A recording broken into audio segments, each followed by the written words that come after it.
ಸುಮಾ ಮತ್ತೆ ನಂದಿನಿಯ ಅತ್ತೆ ಮಮತಾ ಈಗ ಹೇಳಿದ್ದನ್ನ ಈಗ್ಲೇ ಮರ್ತು ಹೋಗ್ಬಿಡ್ತಾ ಇರ್ತಾಳೆ. ಇದರಿಂದಾಗಿ ಎದುರುಗಡೆ ಇರೋರು ಸುಳ್ಳು ಹೇಳ್ತಾ ಇದ್ದಾರೆ ಅಂತ ಆಗ್ತಾ ಇರತ್ತೆ. ಸುಮಾ ನೋಡು, ಹೊರಗಡೆ ವಾತಾವರಣ ಎಷ್ಟು ಚೆನ್ನಾಗಿದೆ, ಒಳ್ಳೆ ಮಳೆ ಬರ್ತಾ ಇದೆ, ಚಳಿ ಆಗಿದೆ. ಇನ್ನೇನು ಸ್ವಲ್ಪ ಹೊತ್ತಲ್ಲಿ ರಾಕೇಶು ಆಕಾಶ್ ಇಬ್ರು ಆಫೀಸಿಂದ ಬರೋ ಹೊತ್ತಾಯ್ತು. ಹಾಗಾಗಿ ನೀನು ಎಲ್ರಿಗೋಸ್ಕರ ಬಿಸಿ ಬಿಸಿ ಪಕೋಡ ಮಾಡು. ಅದ್ರ ಜೊತೆ ನನಗೊಂದು ಸ್ವಲ್ಪ ಎಕ್ಸ್ಟ್ರಾ ಆಲೂ ಬೋಂಡನೂ ಮಾಡಿಬಿಡು. ಮಾಡ್ತೀನತ್ತೆ, ಅದಕ್ಕೇನು ತೊಂದರೆ ಇಲ್ಲ. ಆದರೆ ನಿಮಗೆ ಗೊತ್ತಲ್ಲ ಅತ್ತೆ, ನಿಮಗೆ ಎಣ್ಣೆಲಿ ಕರೆದಿರೋ ತಿಂಡಿ ತಿಂದರೆ ಆಗಲ್ಲ ಅಂತ. ಲಾಸ್ಟ್ ಟೈಮು ಎಣ್ಣೆಲಿ ಕರೆದಿದ್ದೇನೋ ತಿಂದಿದ್ದಕ್ಕೆ ನಿಮ್ಮ ಹೆಲ್ತ್ ಎಷ್ಟು ಅಪ್ಸೆಟ್ ಆಗಿತ್ತಲ್ವಾ? ಏನು ಆಗಲ್ವೇ ಸುಮಾ? ಹೋದ್ಸಲ ನಾನು ಬೋಂಡ ಎಲ್ಲಿ ತಿಂದಿದ್ದೆ ಹೇಳು? ಹಾಂ, ಆ ಗೀತನ ಮನೇಲಿ ತಿಂದಿದ್ದು. ಆ ಗೀತನ ಸೊಸೆ ಅದು ಎಂಥ ಎಣ್ಣೆಲಿ ಕರೆದು ಮಾಡಿದ್ಲೋ ಏನೋ, ಯಾರಿಗೆ ಗೊತ್ತು. ಅದಕ್ಕೆ ನನಗೆ ಸ್ವಲ್ಪ ಆ ಥರ ಆಗಿತ್ತು. ಅಷ್ಟು ಬಿಟ್ಟರೆ ನಮ್ಮ ಮನೇಲಿ ಮಾಡೋ ಕರೆದಿದ್ದು ತಿಂಡಿ ತಿಂದರೆ ನನಗೇನೂ ಆಗಲ್ಲ. ಸರಿ ಆಯ್ತತ್ತೆ, ಸ್ವಲ್ಪ ಹೊತ್ತು ವೆಯ್ಟ್ ಮಾಡಿ. ಅಷ್ಟರಲ್ಲಿ ನಾನು ಪಕೋಡ ಬೋಂಡ ಎಲ್ಲ ಮಾಡ್ಕೊಂಡು ತಗೊಂಡು ಬರ್ತೀನಿ. ಈ ಕಡೆ ಸುಮಾ ಪಕೋಡ ಮಾಡೋಕ್ಕೆ ಅಂತ ಅಡುಗೆ ಮನೆ ಕಡೆ ಹೋಗ್ತಾಳೆ. ಈ ಕಡೆ ಮಮತಾ ಚಿಕ್ಕ ಸೊಸೆ ನಂದಿನಿನ ಕರೆದು ಹೇಳ್ತಾಳೆ, ಅತ್ತೆ ಏನತ್ತೆ ಕರೆದಿದ್ದು?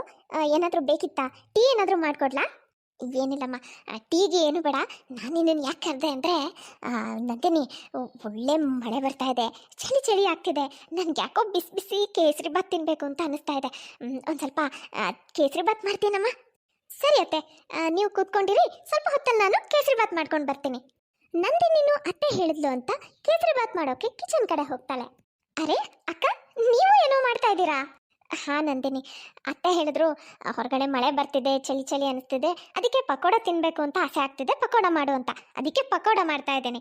ಅದು ಸರಿ, ನೀನೀಗ ಏನು ಮಾಡಕ್ಕೆ ಬಂದೆ ಕಿಚನ್ಗೆ? ಅಕ್ಕ, ನಾನು ಕೇಸರಿ ಬಾತ್ ಮಾಡೋಣ ಅಂತ ಬಂದೆ. ಅತ್ತೆಗೆ ಕೇಸರಿ ಬಾತ್ ತಿನ್ನಬೇಕು ಅಂತ ಆಸೆ ಆಗ್ತಿದೆ ಅಂದರು, ಅದಕ್ಕೆ. ಹೌದಾ, ಸರಿ ಹೇಗೂ ಕೇಸರಿ ಬಾತ್ ಮಾಡ್ತಿದ್ಯಲ್ಲ, ಸ್ವಲ್ಪ ಜಾಸ್ತಿನೇ ಮಾಡು. ನನಗೂ ಯಾಕೋ ಕೇಸರಿ ಬಾತ್ ತಿನ್ಬೇಕು ಅಂತ ಈಗ ಆಸೆ ಆಗ್ತಿದೆ. ಸರಿ ಅಕ್ಕ. ಇಬ್ರು ಸೇರ್ಕೊಂಡು ಪಕೋಡ ಮತ್ತೆ ಕೇಸರಿ ಬಾತ್ ಎರಡನ್ನೂ ರೆಡಿ ಮಾಡ್ತಾರೆ. ಇಬ್ರು ಕೇಸರಿ ಬಾತ್ ಪಕೋಡನ ತಂದು ಅತ್ತೆ ಎದುರಿಗೆ ಇಡ್ತಾರೆ. ಅತ್ತೆ, ನೀವು ಹೇಳ್ದ ಹಾಗೆ ನಾನು ನಿಮಗೋಸ್ಕರ ಕೇಸರಿ ಬಾತ್ ಮಾಡಿದ್ದೀನಿ, ಅಕ್ಕ ನಿಮಗೋಸ್ಕರ ಪಕೋಡ ಮಾಡಿದ್ದಾರೆ, ತಗೊಳ್ಳಿ ತಿನ್ನಿ. ಕೇಸರಿ ಬಾತು ಪಕೋಡ ಏನಿದೆಲ್ಲ? ಏನು ಹೇಳ್ತಾ ಇದ್ದೀರತ್ತೆ? ನಮಗೊಂದು ಅರ್ಥ ಆಗ್ತಿಲ್ಲ. ಏನ್ ನಡೀತಿದೆ ಇಲ್ಲಿ? ಪಕೋಡ ಕೇಸರಿ ಬಾತ್ ಪಾರ್ಟಿ ನಡೀತಿದ್ಯಾ? ಏನ್ ಪಾರ್ಟಿನಪ್ಪ, ನನ್ಗಂತೂ ಒಂದು ಅರ್ಥ ಆಗ್ತಿಲ್ಲ. ಇವರಿಬ್ರು ಈ ತರ ಪಕೋಡ ಕೇಸರಿ ಬಾತು ಇದನ್ನೆಲ್ಲ ಏನಕ್ಕೆ ಮಾಡ್ಕೊಂಡು ತಂದಿದ್ದಾರೆ ಅಂತಾನೆ ಗೊತ್ತಾಗ್ತಿಲ್ಲ. ಅತ್ತೆ, ನೀವೇನ್ ತಮಾಷೆ ಮಾಡ್ತಾ ಇದ್ದೀರಾ? ನೀವೇ ನನ್ನ ಹತ್ರ ಕೇಸರಿ ಬಾತ್ ತಿನ್ಬೇಕು ಅಂತ ಆಸೆ ಆಗ್ತಿದೆ, ಕೇಸರಿ ಬಾತ್ ಮಾಡು ಅಂತ ಹೇಳಿದ್ರಲ್ವಾ? ಹಾಗೆ ಅಕ್ಕನ ಹತ್ರ ಪಕೋಡ ತಿನ್ಬೇಕು ಅನಿಸ್ತಿದೆ, ಹಾಗಾಗಿ ಪಕೋಡ ಮಾಡು ಅಂತಾನು ನೀವೇ ಹೇಳಿರೋದು. ಈಗ ನೋಡಿದ್ರೆ ಹೀಗೆ ಹೇಳ್ತಿದ್ದೀರಲ್ಲ ಅತ್ತೆ, ನೀವೇನು ತಮಾಷೆ ಮಾಡ್ತಿಲ್ಲ ತಾನೇ? ಏನು ತಮಾಷೆನಾ? ತಮಾಷೆ ಮಾಡ್ತಿರೋದು ನಾನಲ್ಲ, ನೀವಿಬ್ರು ಸೇರ್ಕೊಂಡು ನನ್ನ ಹತ್ರ ತಮಾಷೆ ಮಾಡ್ತಾ ಇದ್ದೀರಾ. ನಿಮ್ಮಿಬ್ರಿಗೂ ಚೆನ್ನಾಗಿ ಗೊತ್ತು ನನಗೆ BP ಶುಗರು ಇಂಥವೆಲ್ಲ ಇದಾವೆ ಅಂತ. ಎಲ್ಲ ಗೊತ್ತಿದ್ದು ಈ ಥರ ತುಪ್ಪದಲ್ಲಿ ಮಾಡಿರೋ ಸ್ವೀಟು, ಆಮೇಲೆ ಎಣ್ಣೆಲಿ ಕರೆದಿರೋ ತಿಂಡಿ ಎಲ್ಲ ಮಾಡ್ಕೊಂಡು ತಿನ್ನು ಅಂತ ನನ್ನ ಎದುರಿಗೆ ತಂದು ಇಡ್ತಾ ಇದ್ದೀರಲ್ಲ, ಏನು ಹೇಳ್ಬೇಕು ನಿಮಗೆ? ಇದನ್ನೆಲ್ಲ ನನಗೆ ತಿನ್ನಿಸಿ ನೀವಿಬ್ರು ಸೇರ್ಕೊಂಡೇನು ನನ್ನನ್ನು ಸಾಯಿಸ್ಬೇಕು ಅಂತ ಮಾಡಿದ್ದೀರಾ? ಹೌದು, ನೀವಿಬ್ರು ಅಮ್ಮನಿಗೋಸ್ಕರ ಹೋಗಿ ಇದನ್ನೆಲ್ಲ ಯಾಕೆ ಮಾಡಿದ್ದೀರಾ? ನಮಗೂ ಅರ್ಥ ಆಗುತ್ತೆ, ಹೊರಗಡೆ ಮಳೆ ಬರ್ತಿದೆ, ಈಗ ಏನಾದರೂ ತಿನ್ನಬೇಕು ಅಂತ ಅನ್ಸುತ್ತೆ ಅಂತ. ನಿಮಗೆ ಇದನ್ನೆಲ್ಲ ತಿನ್ನಬೇಕು ಅನ್ಸಿದ್ರೆ ಮಾಡ್ಕೊಂಡು ನೀವು ತಿನ್ನಿ, ಅದನ್ನ ಬಿಟ್ಟು ಮಾಡಿ ಅಮ್ಮನಿಗೆ ಯಾಕೆ ತಂದು ಕೊಡ್ತಾ ಇದ್ದೀರಾ? ಅಲ್ರಿ, ನೀವು ನಮಗೆ ಅಂತ ಇದ್ದೀರಲ್ಲ. ನಾನು ಮತ್ತೆ ನಂದಿನಿ ಇಬ್ರು ನಮ್ಮ ಪಾಡಿಗೆ ನಾವು ಕೆಲಸ ಮಾಡ್ಕೊಳ್ತಾ ಇದ್ವಿ, ಸೀರಿಯಲ್ ನೋಡ್ತಾ ಇದ್ವಿ. ಅತ್ತೇನೆ ನಮ್ಮಿಬ್ರು ಕರೆದ್ಬಿಟ್ಟು ಇದನ್ನೆಲ್ಲ ಮಾಡಕ್ಕೆ ಹೇಳಿದ್ದು. ಅವ್ರು ಹೇಳಿದ್ದಕ್ಕೇನೆ ಇದನ್ನೆಲ್ಲ ನಾವು ಮಾಡಿದ್ದು, ನಮಗೆ ತಿನ್ಬೇಕು ಅಂತ ಏನಲ್ಲ. ಈಗ ನೋಡಿ, ನೀವು ಬರ್ತಿದ್ದ ಹಾಗೆ ಅವ್ರ ಪ್ಲೇಟ್ನೇ ಚೇಂಜ್ ಮಾಡ್ತಾ ಇದ್ದಾರೆ. ಏನು, ನಾನು ಪ್ಲೇಟ್ ಚೇಂಜ್ ಮಾಡ್ತಿದ್ದೀನ ಅಂದ್ರೆ ಏನೇ ನಿನ್ನ ಮಾತಿನ ಅರ್ಥ? ನಾನು ಸುಳ್ಳು ಹೇಳ್ತಾ ಇದ್ದೀನಿ ಅಂತನಾ? ನಿಮ್ಮಿಬ್ಬರ ಬಗ್ಗೆ ನನಗೆ ಚೆನ್ನಾಗಿ ಗೊತ್ತು ಕಣ್ರೆ. ನೀವಿಬ್ರು ಸೇರ್ಕೊಂಡು ನನ್ನನ್ನು ಸಾಯಿಸ್ಬೇಕು ಅಂತ ಮಾಡಿದ್ದೀರಲ್ಲ. ನೋಡ್ರೆ, ನೀವೇನೇ ಮಾಡಿದ್ರು ನೀವು ಅನ್ಕೊಂಡಿರೋದನ್ನ ಆಗಕ್ಕೆ ಮಾತ್ರ ನಾನು ಬಿಡಲ್ಲ. ಅಷ್ಟು ಸುಲಭವಾಗಿ ಇಷ್ಟು ಬೇಗ ಎಲ್ಲ ಸಾಯೋಳಲ್ಲ ನಾನು. ಅತ್ತೆ, ನೀವು ಏನು ಮಾತಾಡ್ತಿದ್ದೀರಾ? ನಾವು ಯಾಕೆ ನಿಮ್ಮನ್ನ ಸಾಯಿಸ್ಬೇಕು ಅಂತ ಅನ್ಕೋತೀವಿ ಹೇಳಿ? ಇದನ್ನೆಲ್ಲ ಮಾಡಕ್ಕೆ ಹೇಳಿದ್ದು ನೀವೇ ಅತ್ತೆ, ನಾವಾಗೆ ಮಾಡಿದ್ದಲ್ಲ. ನಿಮ್ಮಿಬ್ರದ್ದು ಯಾಕೋ ಜಾಸ್ತಿ ಆಯ್ತಮ್ಮ ನಂದಿನಿ. ಅಮ್ಮ ಹೇಳ್ತಾ ಇದ್ದಾರೆ ತಾನೆ ನಾನು ಇದನ್ನೆಲ್ಲ ಮಾಡಕ್ಕೆ ಹೇಳಿಲ್ಲ ಅಂತ, ಮತ್ತ್ಯಾಕೆ ಅವ್ರ ಜೊತೆ ವಾದ ಮಾಡ್ತಾ ಇದ್ದೀರಾ? ನೋಡಿ, ನೀವಿಬ್ರು ಇದನ್ನೆಲ್ಲ ತಗೊಂಡು ಹೋಗಿ. ಇನ್ನೊಂದ್ಸಲಿ ಅಮ್ಮನಿಗೆ ಈ ಥರ ತಿಂಡಿಗಳನ್ನೆಲ್ಲ ಮಾಡಬೇಡಿ. ಅಲ್ಲ ರೀ, ತಗೊಂಡು ಹೋಗಿ ಅಂತ ಹೇಳ್ತೆ ತಾನೆ. ಸರಿ ಆಯ್ತು ಬಿಡಿ. ಇಬ್ರು ಆ ತಿಂಡಿಗಳನ್ನ ತಗೊಂಡು ಒಳಗಡೆ ಹೋಗ್ತಾರೆ. ಆದ್ರೆ ಅತ್ತೆ ಈ ನಡವಳಿಕೆಯಿಂದ ಇಬ್ಬರಿಗೂ ತುಂಬಾನೇ ಕೋಪ ಅಂತೂ ಬರುತ್ತೆ. ಅಕ್ಕ ನೋಡಿದ್ರ ಅತ್ತೆ ಯಾವ ರೀತಿ ಅವ್ರ ಮಕ್ಕಳ ಎದುರಿಗೆ ನಮ್ಮನ್ನ ಕೆಟ್ಟವರನ್ನಾಗಿ ಮಾಡಿ ಅವ್ರ ಹತ್ರ ಬೈಸಕ್ಕೆ ಏನೆಲ್ಲ ಪ್ಲಾನ್ ಮಾಡ್ತಾರೆ ನೋಡಿದ್ರ? ಸುಮ್ಮನೆ ಇದ್ದವ್ರನ್ನ ತಾವಾಗೆ ನಮ್ಮನ್ನ ಕರೆದ್ಬಿಟ್ಟು ಕೇಸರಿ ಬಾತು ಪಕೋಡ ಎಲ್ಲ ಮಾಡಿ ಅಂತ ಹೇಳಿ ಮಾಡಿ ಕೊಟ್ಟ ಮೇಲೆ ಮಕ್ಕಳ ಎದುರಿಗೆ ತಾನು ಏನು ಹೇಳೇ ಇಲ್ಲ, ನಾವಾಗೆ ಅವ್ರಿಗೆ ಮಾಡ್ಕೊಂಡು ಬಂದು ಕೊಟ್ಟಿದ್ದೀವಿ ಅಂತ ಎಷ್ಟು ನಾಟಕ ಆಡ್ಬಿಟ್ರು. ನಮ್ಮ ಗಂಡಂದ್ರದ್ರಿಗೆ ನಮ್ಮನ್ನ ಕೆಟ್ಟವರನ್ನಾಗಿ ಮಾಡಿ ಅವ್ರ ಹತ್ರ ಎಷ್ಟೆಲ್ಲ ಬಯಸಿದ್ರು. ಹೌದು, ಇನ್ನೊಂದ್ಸಲ ಅತ್ತೆ ಏನಾದರೂ ನನ್ನ ಹತ್ರ ಅದನ್ನು ಮಾಡಿಕೊಡು ಇದನ್ನು ಮಾಡಿಕೊಡು ಅಂತ ಹೇಳಿದ್ರೆ ನಾನಂತೂ ಮಾಡೋದೇ ಇಲ್ಲ, ಮುಲಾಜಿಲ್ಲದೆ ಮಾಡಲ್ಲ ಅಂತ ಹೇಳ್ಬಿಡ್ತೀನಿ. ಇನ್ನೂ ಮಾಡಿಕೊಡು ಅಂತ ಹಠ ಮಾಡಿದ್ರು ಅಂದರೆ ಅವ್ರು ಹೇಳೋದನ್ನ ಮೊದಲೇ ರೆಕಾರ್ಡ್ ಮಾಡಿ ಇಟ್ಕೊಂಡ್ಬಿಡ್ತೀನಿ. ಹೌದಕ್ಕ, ಹೀಗೆ ಮಾಡಬೇಕು. ಸುಮಾ, ನಂದಿನಿ, ಈಗ ಸುಮಾರು ದಿನದಿಂದ ನನ್ನ ತಂಗಿ ಮನೆಗೆ ಹೋಗಿ ಬರಬೇಕು ಅಂತ ಬಹಳ ಆಸೆ ಆಗ್ತಿದೆ. ಅದಕ್ಕೆ ಹೋಗಿ ಅವಳನ್ನ ಮಾತಾಡ್ಸ್ಕೊಂಡು ಬರೋಣ ಅಂತ ಯೋಚನೆ ಮಾಡ್ತಾ ಇದ್ದೀನಿ. ಹಾಗಾದರೆ ಹೋಗಿ ಮಾತಾಡ್ಸ್ಕೊಂಡು ಬನ್ನಿ ಅತ್ತೆ. ಬರೀ ಅವಳನ್ನ ಮಾತಾಡ್ಸ್ಕೊಂಡು ಬರೋದಲ್ಲಮ್ಮ, ಈ ಸಲ ಒಂದು 4 ದಿನ ಅಲ್ಲೇ ಇದ್ದು ಬರೋಣ ಅಂತ ಅಂದ್ಕೊಂಡಿದ್ದೀನಿ. ಒಂದು ಕೆಲಸ ಮಾಡಮ್ಮ, ಒಂದು ಬ್ಯಾಗಲ್ಲಿ ನಂದೊಂದು 4 ಜೊತೆ ಬಟ್ಟೆ, ಹಾಗೆ ನನ್ನ ಮೆಡಿಸಿನ್ನು ಪ್ಯಾಕ್ ಮಾಡಿಡು. ಹಾಗೆ ನನಗೊಂದು ಕ್ಯಾಬ್ ಬುಕ್ ಮಾಡಿಕೊಡು, ನಾನು ಇವತ್ತೇ ಹೊರಟ್ಬಿಡ್ತೀನಿ. ಅತ್ತೆ, ನೀವು ಅಲ್ಲಿಗೆ ಕ್ಯಾಬಲ್ಲಿ ಹೋಗೋ ಅವಶ್ಯಕತೆ ಏನಿದೆ? ನೀವೊಂದು ಕೆಲಸ ಮಾಡಿ, ನಾಳೆ ಆಕಾಶ್ಗೆ ಹೇಗೂ ಆಫೀಸಿಗೆ ರಜೆ ಇದೆ, ಅವರೇ ನಿಮ್ಮನ್ನು ನಿಮ್ಮ ತಂಗಿ ಮನೆಗೆ ಡ್ರಾಪ್ ಮಾಡ್ತಾರೆ. ಹಾಗಾದರೆ ಒಳ್ಳೇದೇ ಆಯ್ತಲ್ಲ ಅತ್ತೆ. ನಾಳೆ ನೀವು ಆರಾಮಾಗಿ ಆಕಾಶ್ ಜೊತೆನೇ ಹೋಗಂತ್ರಿ ಬಿಡಿ. ಹೀಗೂ ಈಗ ಸಾಯಂಕಾಲ ಆಗ್ತಾ ಬಂದಿದೆ, ಇಷ್ಟರ ಮೇಲೆ ಇನ್ನೇನು ಹೊರಡ್ತೀರಾ? ನಾಳೆ ಬೆಳಗ್ಗೆ ತಿಂಡಿ ತಿನ್ಕೊಂಡು ಆರಾಮಾಗಿ ಹೊರಡ್ಬೋದು. ನೀವಿಬ್ರು ನನಗೆ ಸರಿ ಯಾವುದು ತಪ್ಪು ಯಾವುದು ಅಂತ ಹೇಳಕ್ಕೆ ಶುರು ಮಾಡ್ಕೊಂಡ್ರಾ? ದೊಡ್ಡದಾಗಿ ಬಂದ್ಬಿಟ್ರು ಸರಿ ತಪ್ಪು ಎಲ್ಲ ಹೇಳಕ್ಕೆ. ನೋಡಿ, ನಾನು ಹೇಳ್ದಷ್ಟು ಕೆಲಸ ಮಾಡಿ, ಈಗ ಹೋಗಿ ಬಟ್ಟೆ ಎಲ್ಲ ಪ್ಯಾಕ್ ಮಾಡಿಡಿ, ಕ್ಯಾಬ್ ಬುಕ್ ಮಾಡಿ ನಾನು ಹೊರಡ್ತೀನಿ. ಸರಿ ಆಯ್ತತ್ತೆ, ನಿಮ್ಮ ಇಷ್ಟ. ಇಬ್ಬರು ಹೋಗಿ ಅತ್ತೆ ಬ್ಯಾಗ್ ಪ್ಯಾಕ್ ಮಾಡ್ತಾರೆ. ಅತ್ತೆ, ನಿಮ್ಮ ಬ್ಯಾಗ್ ಪ್ಯಾಕ್ ಎಲ್ಲ ಆಗಿದೆ. ಅತ್ತೆ, ನಾನು ನಿಮಗೆ ಕ್ಯಾಬ್ ಕೂಡ ಬುಕ್ ಮಾಡಿದ್ದೀನಿ, ಇನ್ನೇನು ಸ್ವಲ್ಪ ಹೊತ್ತಲ್ಲಿ ಬರ್ತಾರೆ. ಓಹ್, ಕ್ಯಾಬ್ನವರೇ ಕಾಲ್ ಮಾಡ್ತಿದ್ದಾರೆ. ಹಲೋ, ಹಾಂ ಸರ್, ಅಲ್ಲಿಂದ ಸ್ಟ್ರೇಟ್ ಒಂದೇ ರೋಡು, ಡೆಡ್ ಎಂಡ್ ಥರ ಕಾಣುತ್ತಲ್ಲ, ಅಲ್ಲಿ ಬನ್ನಿ. ಅಷ್ಟೊತ್ತಲ್ಲಿ ಕ್ಯಾಬ್ ಅವ್ರ ಮನೆ ಹತ್ರ ಬಂದು ತಲುಪುತ್ತೆ. ರಾಕೇಶ್ ಮತ್ತು ಆಕಾಶ್ ಕೂಡ ಆಫೀಸಿಂದ ಬರ್ತಾರೆ. ಹೊರಗಡೆ ಕ್ಯಾಬ್ ಬಂದಿದೆ. ನೀವು ಯಾರಿಗೋಸ್ಕರ ಕ್ಯಾಬ್ ಬುಕ್ ಮಾಡಿ ಕರೆಸಿದ್ರಿ? ಅದು ರೀ, ಅತ್ತೆ ಅವ್ರ ತಂಗಿ ಮನೆಗೆ ಹೋಗಬೇಕು ಅಂತ ಹೇಳಿದ್ರು, ಅದಕ್ಕೆ ಕ್ಯಾಬ್ ಬುಕ್ ಮಾಡಿದ್ವಿ. ಅದಕ್ಕೆ ಅಮ್ಮನಿಗೆ ಚಿಕ್ಕಮ್ಮನ ಮನೆಗೆ ಹೋಗಬೇಕು ಅಂತ ಇದ್ದಿದ್ರೆ ನಾಳೆ ನಾನೇ ಅವ್ರನ್ನ ಡ್ರಾಪ್ ಮಾಡ್ತಿದ್ನಲ್ಲ. ಈ ಕ್ಯಾಬ್ ಬುಕ್ ಮಾಡಿಕೊಂಡು ಹೋಗೋ ಅವಶ್ಯಕತೆ ಏನಿತ್ತು? ಅಮ್ಮ, ಚಿಕ್ಕಮ್ಮನ ಮನೆಗೆ ನೀನು ನಾಳೆ ಹೋಗುವಂತೆ, ನಾನೇ ನಿನ್ನನ್ನು ಡ್ರಾಪ್ ಮಾಡ್ತೀನಿ. ಈಗಾಗಲೇ ಸಂಜೆ ಆಗಿದೆಯಮ್ಮ, ಲೇಟ್ ಆಗಿದೆ, ಈಗ ಇನ್ನೇನು ಕ್ಯಾಬಲ್ಲಿ ಹೋಗ್ತೀಯಾ? ಬೇಡ, ಸುಮ್ಮನಿರು, ನಾನೇ ನಿನ್ನನ್ನು ಡ್ರಾಪ್ ಮಾಡ್ತೀನಿ ನಾಳೆ. ಅಲ್ಲಪ್ಪ, ಅಷ್ಟಕ್ಕೂ ನಾನೀಗ ಎಲ್ಲೂ ಹೊರಟೇ ಇಲ್ಲ. ಅತ್ತೆ, ನೀವು ಏನು ಹೇಳ್ತಿದ್ದೀರಾ? ಈಗ ಸ್ವಲ್ಪ ಹೊತ್ತು ಮೊದಲು ನೀವೇ ತಾನೇ ಹೇಳಿದ್ದು ನಾನು ನನ್ನ ತಂಗಿನ ನೋಡಬೇಕು ಅಂತ ಆಸೆ ಆಗ್ತಿದೆ, ಅದಕ್ಕೆ ಅವ್ರ ಮನೆಗೆ ಹೋಗ್ತೀನಿ, ಕ್ಯಾಬ್ ಬುಕ್ ಮಾಡಿ ಅಂತ ಹೇಳಿ, ಬಟ್ಟೆ ಎಲ್ಲ ಪ್ಯಾಕ್ ಮಾಡಿ ಅಂತಲೂ ಹೇಳಿದ್ರಿ. ನಾವು ನಿಮಗೆ ಈಗ ಸಾಯಂಕಾಲ ಲೇಟ್ ಆಗ್ತಾ ಇದೆ, ಈಗ ಇನ್ನೇನು ಹೋಗ್ತೀರಾ, ನಾಳೆ ಆಕಾಶ್ ನಿಮ್ಮನ್ನು ಡ್ರಾಪ್ ಮಾಡ್ತಾರೆ ಅಂತಲೇ ಹೇಳಿದ್ವಿ. ಆದರೆ ನೀವು ಕೇಳಲೇ ಇಲ್ಲ, ನಾನು ಈಗಲೇ ಹೋಗ್ತೀನಿ, ಕ್ಯಾಬ್ ಬುಕ್ ಮಾಡಿ ಬಟ್ಟೆ ಪ್ಯಾಕ್ ಮಾಡಿ ಅಂತ ಹೇಳಿದ್ರಲ್ವಾ? ಹಾಂ ಹೌದು. ಏನು, ನಾನು ಹಾಗೆಲ್ಲ ಹೇಳಿದ್ನಾ? ಇಲ್ಲಪ್ಪ, ನಾನು ನಿಮ್ಮ ಹತ್ರ ಹಾಗೆಲ್ಲ ಹೇಳೇ ಇಲ್ಲ. ನಾನು ಎಲ್ಲೂ ಹೋಗ್ತೀನಿ ಅಂತ ಹೇಳಿಲ್ಲ. ನೀವೇ ಗಂಟು ಮೂಟೆ ಕಟ್ಟಿ ಕ್ಯಾಬ್ ಬುಕ್ ಮಾಡಿ ನನ್ನನ್ನು ಎಲ್ಲೋ ಕಳ್ಸಕ್ಕೆ ನೋಡ್ತಾ ಇದ್ದೀರಾ? ನನ್ನ ಮನೇಲಿ ನನಗೆ ಇಬ್ಬಿಬ್ರು ಗಂಡು ಮಕ್ಕಳು ಇರಬೇಕಿದ್ರೆ ನನ್ನ ತಂಗಿ ಮನೆಗೆ ಹೋಗೋಕ್ಕೆ ಅದು ಇಷ್ಟೊತ್ತಲ್ಲಿ ಕ್ಯಾಬ್ ಬುಕ್ ಮಾಡಿಕೊಂಡು ನಾನು ಯಾಕೆ ಹೋಗಬೇಕು? ಹೇಳ್ರಮ್ಮ, ನಾನು ಯಾಕೆ ಹಾಗೆ ಮಾಡ್ತೀನಿ? ನನಗೆಲ್ಲ ಗೊತ್ತು. ನಿಮ್ಮಿಬ್ರಿಗೂ ನನ್ನನ್ನು ಈ ಮನೆಯಿಂದ ಹೀಗಾದ್ರೂ ಮಾಡಿ ಆಚೆ ಕಳಿಸಿ ನೀವಿಬ್ರು ಈ ಮನೆಯಲ್ಲಿ ರಾಜ್ಯಭಾರ ಮಾಡಬೇಕು ಅನ್ನೋದು ನಿಮ್ಮ ಉದ್ದೇಶ. ಅತ್ತೆ, ನೀವು ಇದು ಏನು ಹೇಳ್ತಾ ಇದ್ದೀರಾ? ಸುಮ್ಮನೆ ನಮ್ಮನ್ನು ಯಾಕೆ ತಪ್ಪಿತಸ್ಥರನ್ನಾಗಿ ಮಾಡ್ತಿದ್ದೀರಾ? ನಾವು ಸುಳ್ಳು ಹೇಳ್ತೀವಿ ಅನ್ನೋ ಥರ ಆಗ್ತಿದೆ ಇವಾಗ. ನೋಡಿ, ಈಗ ನೋಡೋರಿಗೆ ನಾವಿಬ್ರು ಸುಳ್ಳು ಹೇಳ್ತಿದ್ದೀವಿ ಅಂತ ಅನಿಸ್ತಿದೆ. ಅನ್ಸೋದೇನಮ್ಮ, ನೀವಿಬ್ರು ದೊಡ್ಡ ಸುಳ್ಳೇರೋ, ಬಾಯಿಗೆ ಬಂದಂಗೆ ಏನೇನೋ ಸುಳ್ಳು ಹೇಳ್ತಾನೆ ಇರ್ತೀರಾ. ನನ್ನ ವಿಷಯ ಇಟ್ಕೊಂಡು ನನ್ನ ಮಕ್ಕಳೆದ್ರಿಗೆ ಮನ್ಸಿಗೆ ಬಂದಾಗ ಏನೇನೋ ಮಾಡ್ತಿರ್ತೀರಾ.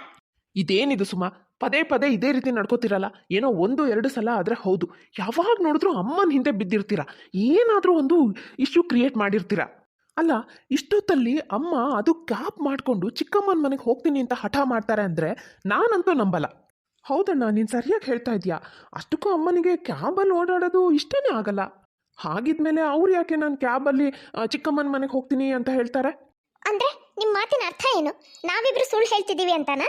ನೀವಿಬ್ರು ಹೇಳ್ತಿರೋದು ಸುಳ್ಳೋ ಸತ್ಯನೋ ಅದು ನಿಮಗೆ ಗೊತ್ತಿರಬೇಕು.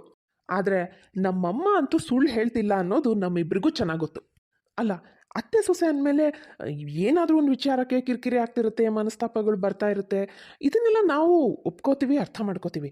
ಹಾಗಂತ ಹೇಳಿ ಸುಮ್ಮನೆ ಏನೋ ಒಂದು ಕಾರಣ ಇಟ್ಕೊಂಡು ಅಮ್ಮನ ಮನೆಯಿಂದ ಆಚೆ ಹಾಕೋಕ್ಕೆ ನೀವು ಈ ಥರ ಎಲ್ಲ ಮಾಡೋದು ಮಾತ್ರ ನನಗೆ ಸರಿ ಕಾಣಿಸ್ತಾ ಇಲ್ಲ.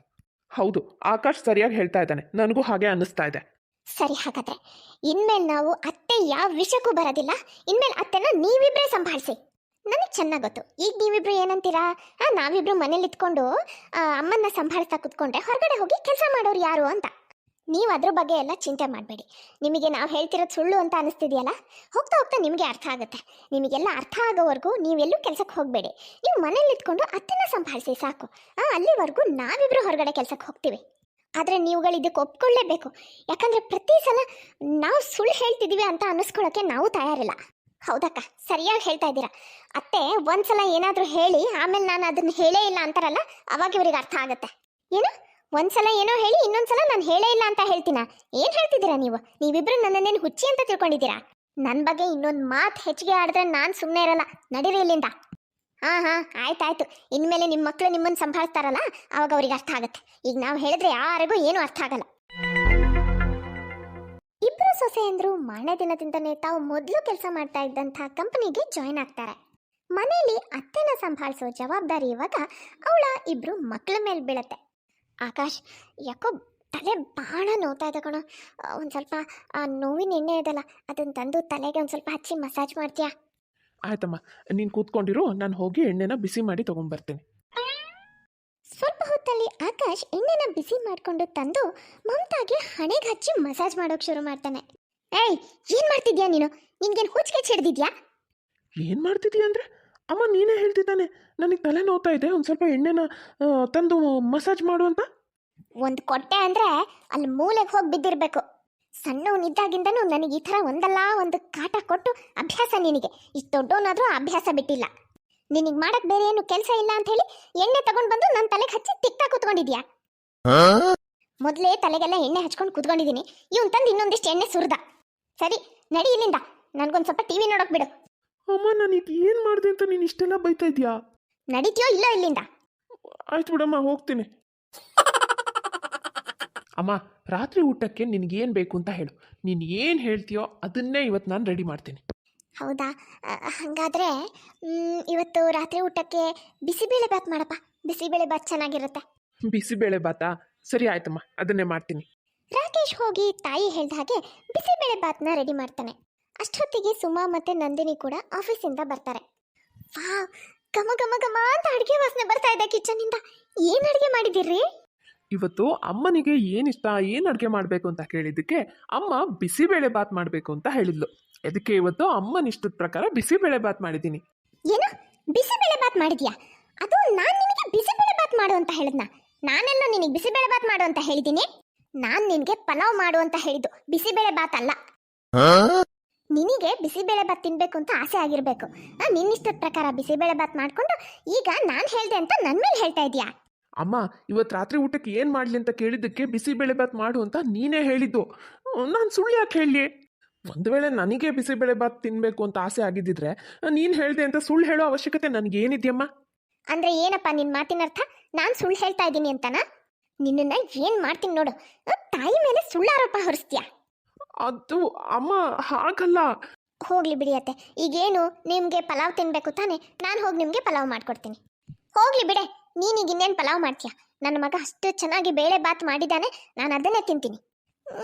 ಏನು ಹುಡುಗ್ರೋ ಏನೋ, ನಾನೇನೋ ಹೇಳಿದ್ರೆ ಇನ್ನೇನೋ ಮಾಡಿಟ್ಟಿರ್ತವೆ. ಅಣ್ಣ, ಇದು ಏನಣ್ಣ ಇದು? ಎಲ್ಲ ವಿಚಿತ್ರವಾಗಿದೆ. ಮಧ್ಯಾಹ್ನನೂ ಅಮ್ಮ ಏನು ಮಾಡಿದ್ಲು ಗೊತ್ತಾ? ತಾನಾಗೆ ನನ್ನ ಹತ್ರ ಬಂದು ನನಗೆ ತಲೆ ನೋವ್ತಾ ಇದೆ, ಒಂದು ಸ್ವಲ್ಪ ಎಣ್ಣೆ ಹಚ್ಚಿ ಮಸಾಜ್ ಮಾಡು ಅಂತ ಅಂದ್ಲು. ಆಮೇಲೆ ನಾನು ಎಣ್ಣೆ ಬಿಸಿ ಮಾಡಿಕೊಂಡು ತಂದು ತಲೆಗೆ ಹಚ್ಚಕ್ಕೆ ಹೋದರೆ ನಾನು ಹೇಳೇ ಇಲ್ಲ. ನಾನೇಳಿ ನಿನಗೆ ಎಣ್ಣೆ ಹಚ್ಚು ಅಂತ ಅಂದೆ.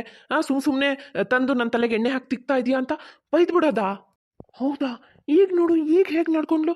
ನಾನೇ ಹೋಗಿ ಅಮ್ಮನ ಹತ್ರ ಏನು ಅಡುಗೆ ಏನು ಮಾಡ್ಲಮ್ಮ, ನಿಂಗೆ ಏನು ಇಷ್ಟ ಅಂತ ಕೇಳಿದ್ದೀನಿ. ತಾನೇ ಹೇಳಿದಾಳೆ ಬಿಸಿಬೇಳೆ ಬಾತ್ ಮಾಡು ಅಂತ.